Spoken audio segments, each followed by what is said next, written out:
আল্লাহর এক বান্দা আমায় কয়, হুজুর নামাজে মজা পাই না, নামাজের স্বাদ লাগে না, ইমানের স্বাদ অনুভব হয় না।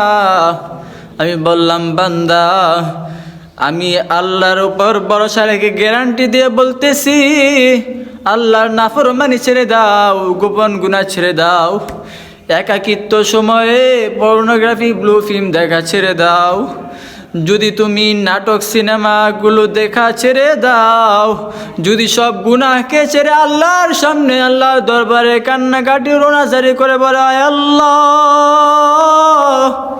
আমি গুনাহগার, গুনাহের বোঝা মাথায় নিয়ে তোমার দরবারে হাজির, তুমি ছাড়া তো আমার আর কোনো ইলাহ নাই, তোমার তো আল্লাহ হাজারো বান্দা আছে, কিন্তু আমি গুনাহগার বান্দার তুমি ছাড়া আর কেউ নাই।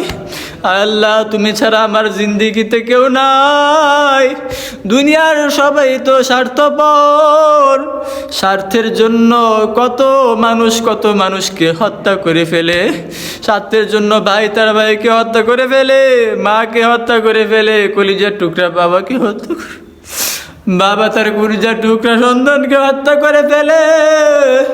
কিন্তু আয় আল্লাহ তোমার ভালোবাসা যদি একবার পাইয়া যায়, জিন্দেগি কামিয়াব। আয় আল্লাহ তোমার দেয়া রহমত বরকত ফজল ও করম যদি একবার পাইয়া যায়, আমার জিন্দেগি কামিয়াব, আমার আখিরাত কামিয়াব, আমার সমস্ত আমল কামিয়াব হইয়া যাইবে। সুতরাং বলি ভাই, দিনের যদি মজা পাইতে চাও, ইসলামের মজা যদি অর্জন করতে চাও, ঈমান এবং আমলের মজা যদি অর্জন করতে চাও, তাহলে সমস্ত গুনাহ ছেড়ে দাও, নাফরমানি ছেড়ে দাও, আল্লাহ ওয়ালাদের সুহবতে আইসা আল্লাহর মারিফত হাসিল করো। আল্লাহর মারিফত হাসিল করলে রব্বুল আলামিন নিজে তোমার অভিভাবক হইয়া যাইবে। সুবহানাল্লাহ। হাসবি আল্লাহ, আল্লাহই তোমার জন্য যথেষ্ট হইয়া যাইবে।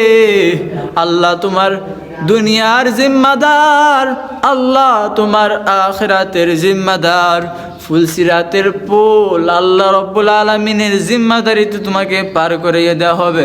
জান্নাত আল্লাহর জিম্মায়, জাহান্নাম থেকে বাঁচা আল্লাহর জিম্মায়, কবরের সওয়াল জবাব আল্লাহর জিম্মায়।